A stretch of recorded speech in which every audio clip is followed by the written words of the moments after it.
नमस्कार जय जगन्नाथ। तो आज आम जाऊँ माँ पांडवाशुणी पीठ को नाचुणी ओभरब्रिज रु राइट को 5 किलोमीटर भितर गलापर माँ पीठ पड़ी। जदि आपण मैंने बनभोजर प्लान कर तेबे यही जगह निश्चय आसवे। भिडटी को शेष पर्यंत देखूँ। आपण जदि आम चैनल को नुआ आसती तेबे भिडटी को सब्सक्राइब करदे एवं लाइक शेयर कमेंट करने को भूलिए नहीं।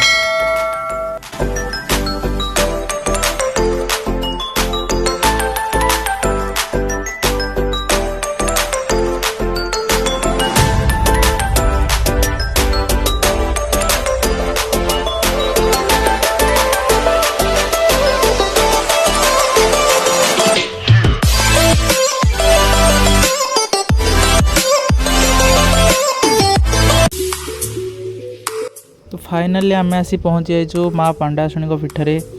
तो डेरी नक चलतु भितर को जावा एवं देखा केमती कौन सब सिस्टम अच्छी आसतु।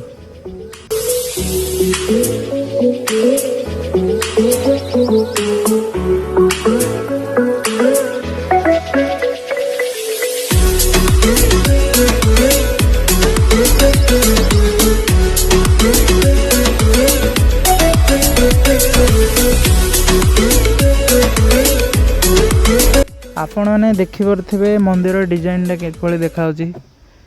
तो मत तो भारी सुंदर देखा। तो आपण मानक भी भल लगुव आशा करुँच। लोक मान कहवा अनुसार पूर्वे पंचुपांडव अज्ञातवास करने वन को आसते। तो से समय द्रौपदी को शोष लगी किंतु केउठी पानी न मिलवर समस्ते मिसी वनदेवी को प्रार्थना करते एवं वनदेवी स्वयं निजे प्रकट हो अर्जुन को कहते जे यही स्थान तीर मारे। तो आपण मैंने देखिपे पंचुपांडव मूर्ति भी ये अच्छी। ये हूँ पंचुपांडव मूर्ति। ये हूँ अर्जुन जो तीर मारी। तो सेठारे एक झर भी सृष्टि होता एवं द्रौपदी पाद चिन्ह भी एठारे आपण मैंने देखिपे। जेहेतु पांडव मानकर डाक शुणी माँ आविर्भाव होते तो से पंचुपांडव नाम अनुसार माँ का नाम रहा पांडवाशुणी। एबे चलते देखा भोजी करने केमती कौन सब सुविधा रही। तो आपण मैंने बर्तमान देखी पड़ते प्लेस टी को भ्यूटा तो बढ़िया देखा। तो रोषे करने भी सब प्रकार सुविधा अच्छी। पानी टैप भी अच्छी। एपटे आमर रोषे करने भी घर सुविधा अच्छी। सपोज वर्षा भी पकेला तो आपण मानक भी किसी असुविधा हेनी। रोषे भी आपण मैंने घर भितर भी आराम से करें। तो सब प्रकार सुविधा अच्छी।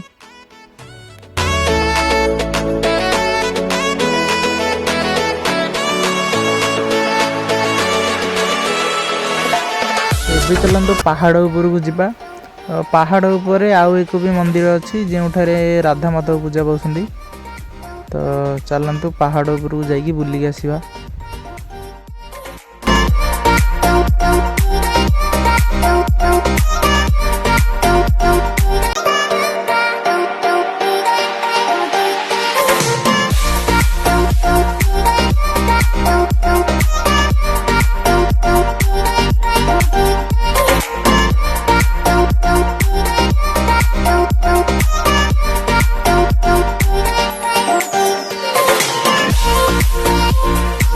आपण मैंने देखिले राधा माधव मूर्ति।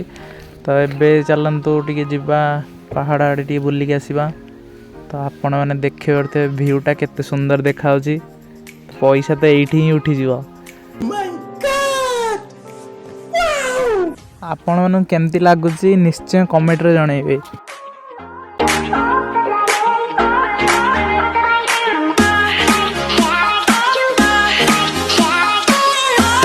जंगल भितर टे जावा।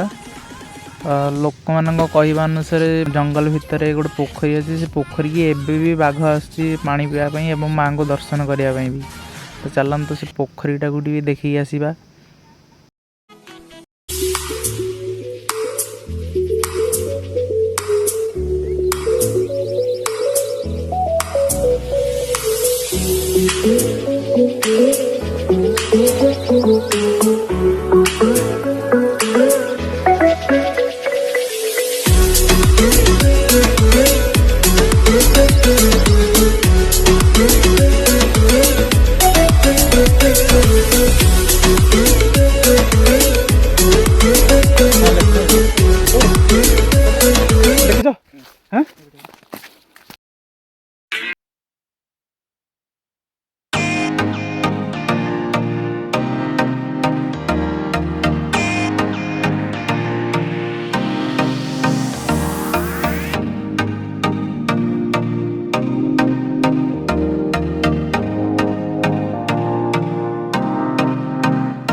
आसी पहुँची पोखरी पाखे जो महाबल पाख पानी पीवाक आसी था।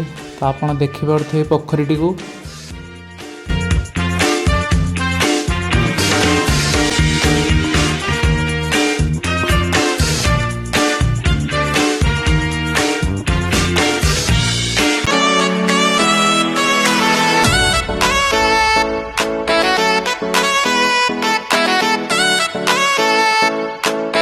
आपण मानक भिडियोटी केमती लगिला निश्चय कमेंट रे जणेबे।